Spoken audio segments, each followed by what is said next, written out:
नमस्कार। आज हम बात करने वाले हैं भारतीय संविधान के एक बहुत ही खास लेकिन अक्सर अनदेखे हिस्से के बारे में। एक ऐसा हिस्सा जिसे आप देश की आत्मा कह सकते हैं। हम बात कर रहे हैं राज्य के नीति निर्देशक सिद्धांतों की, यानी directive principles of state policy. आखिर ये हैं क्या और ये इतने जरूरी क्यों हैं? चलिए आज इसी को समझते हैं। अच्छा, कभी सोचा है कि अगर किसी देश की अपनी एक टू डू लिस्ट हो तो कैसा होगा? मतलब एक ऐसी लिस्ट जो सरकार को बताएं कि देखो, एक अच्छा समाज बनाने के लिए ये काम करने हैं, इन बड़े लक्ष्यों को हासिल करना है। सुनने में काफी अच्छा लगता है ना? खैर, भारत के संविधान बनाने वालों ने देश को बिल्कुल यही दिया है। और जानते हैं, इसी शानदार टू डू लिस्ट को हम कहते हैं डायरेक्टिव प्रिंसिपल्स। असल में ये हमारे देश के लिए एक मॉरल कंपस की तरह है, एक नैतिक दिशा सूचक जो हर आने वाली सरकार को रास्ता दिखाता है कि भाई देश को किस दिशा में लेकर जाना है। तो सवाल उठता है कि ये हैं क्या आखिर?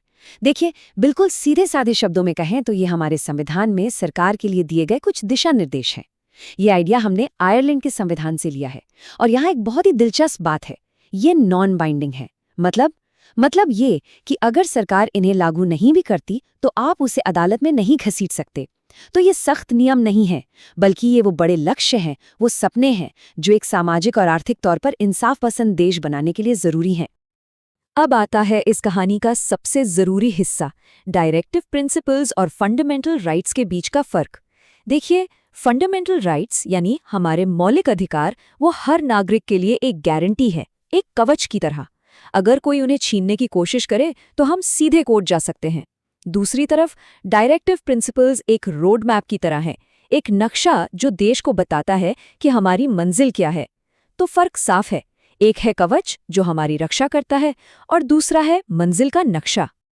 तो चलिए इन सिद्धांतों को थोड़ा और गहराई से समझते हैं। इन्हें बेहतर तरीके से समझने के लिए हम इन्हें 3 अलग-अलग कैटेगरी में बांट सकते हैं। और इससे हमें ये भी पता चलेगा कि हमारे संविधान बनाने वाले लोग असल में कैसा भारत बनाना चाहते थे। तो सबसे पहली कैटेगरी है सोशलिस्टिक, यानी समाजवादी सिद्धांत। इनका सीधा सा मकसद है आर्थिक बराबरी लाना। जैसे ये कहना कि पुरुषों और महिलाओं को एक जैसे काम के लिए एक जैसी तनख्वाह मिले। दूसरी कैटेगरी है गांधीयन।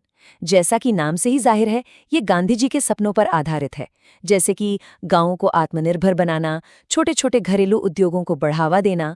और फिर तीसरी है लिबरल इंटेलेक्चुअल कैटेगरी।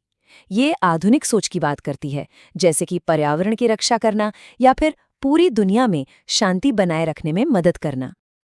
ओके, तो अब तक सब ठीक लग रहा है, पर अब कहानी में आता है एक ट्विस्ट। जरा सोचिए, क्या होगा जब किसी नागरिक का वो गारंटी वाला अधिकार, वो कवच, देश के किसी बड़े लक्ष्य यानी उस रोड मैप के आड़े आ जाए? जब कवच और नक्शे में ही टकराव हो जाए, तब क्या होगा? यकीन मानिए, यही वो एक सवाल था जिसने दशकों तक भारत की सबसे बड़ी अदालतों को परेशान किए रखा। सवाल सीधा था, पर जवाब मुश्किल।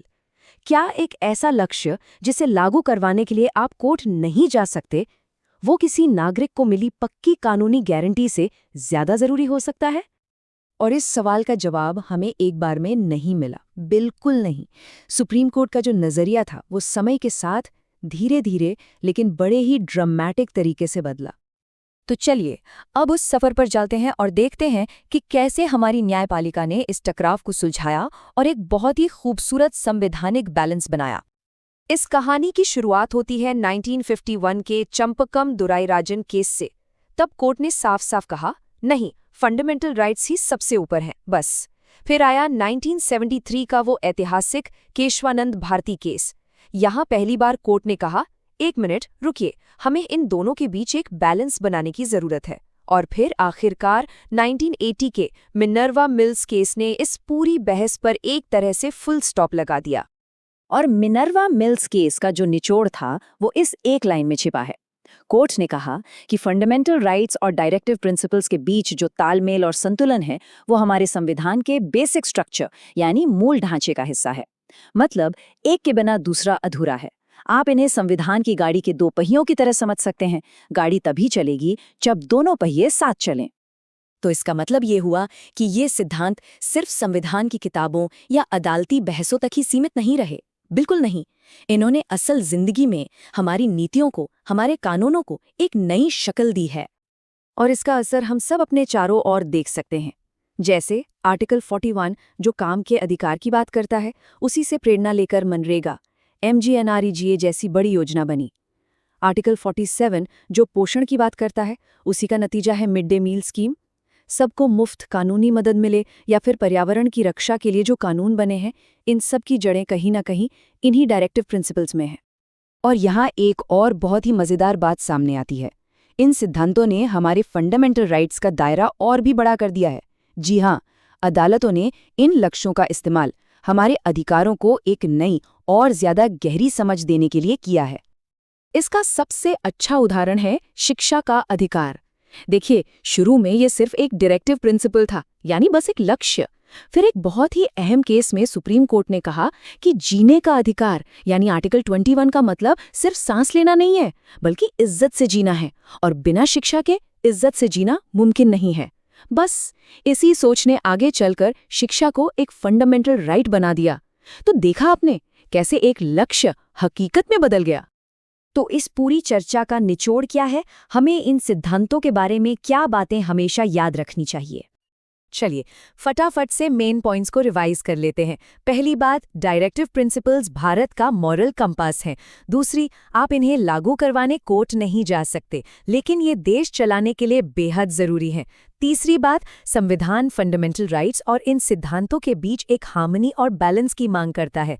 चौथी, ये हमारे देश के कई बड़े वेलफेयर कानूनों का ब्लूप्रिंट है।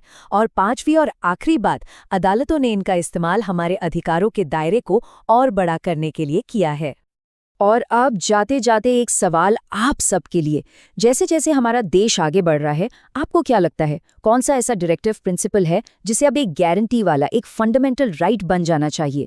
क्या वो यूनिफॉर्म सिविल कोड होना चाहिए, या फिर काम का अधिकार जो हर हाथ को काम की गारंटी दे, या फिर कोई और सिद्धांत है जो आपके दिमाग में है? इस बारे में आपकी क्या सोच है? नीचे कमेंट्स में हमें ज़रूर बताइएगा।